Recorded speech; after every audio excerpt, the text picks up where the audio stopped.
A little girl in her first week of first grade just came home from school, and her mother said, "Hey, Susie, how's school?" Little Susie looked at her mother and said, "It's terrible. I'm wasting my time. I can't read, I can't write, and they won't let me talk."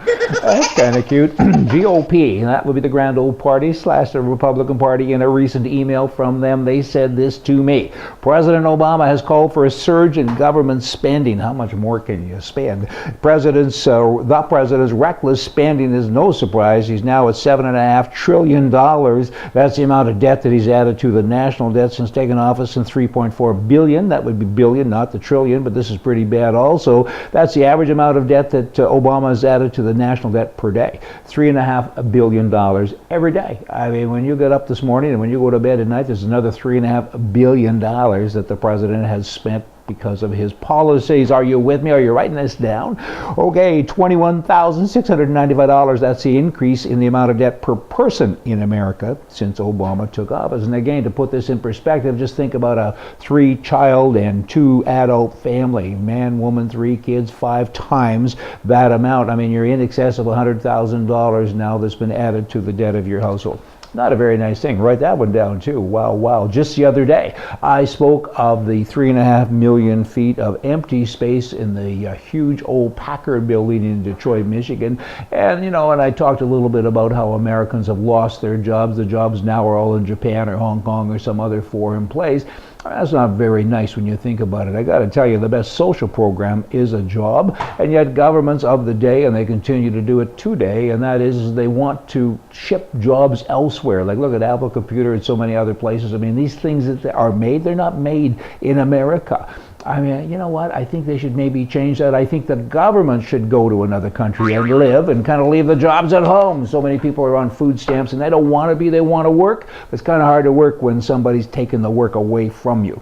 Lawyers in Canada and everywhere for that matter, most lawyers are good people. I get all of that. And the odd one is a conservative, and I get all of that. But then you get some who take advantage of the system. I'm referring now to a fella out of Regina, Saskatchewan. The federal government has filed a $25 million statement of claim accusing Tony Merchant's law firm. He has not been, he hasn't even been tried yet, and certainly hasn't been found guilty. So I will, put emphasis on this accusing part. In any event, he has been accused in a statement of claim of overbilling for legal services and falsifying documents to cover it up in a scheme to defraud Canada, and it's with regard to a $25 million fee, and they're saying give it back because hold it.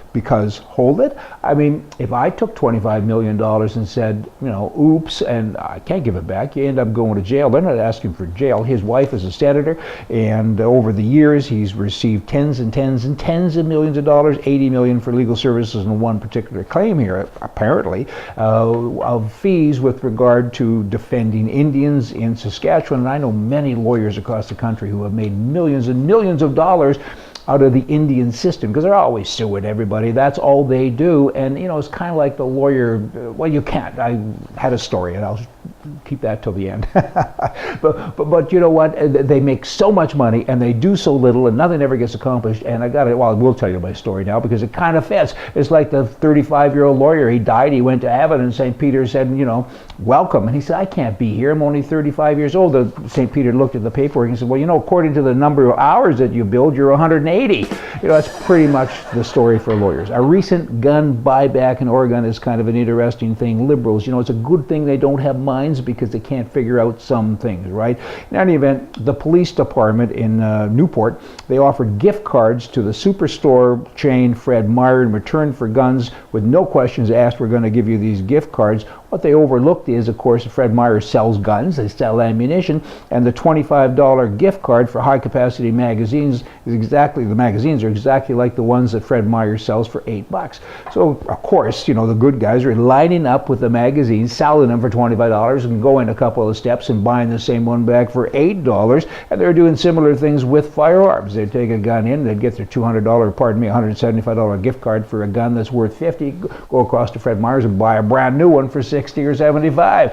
Oh boy, a vote is like a gun. Its usefulness depends on the character of the user. You got all that? Y'all come back tomorrow. We're going to have more for you from the right. See ya.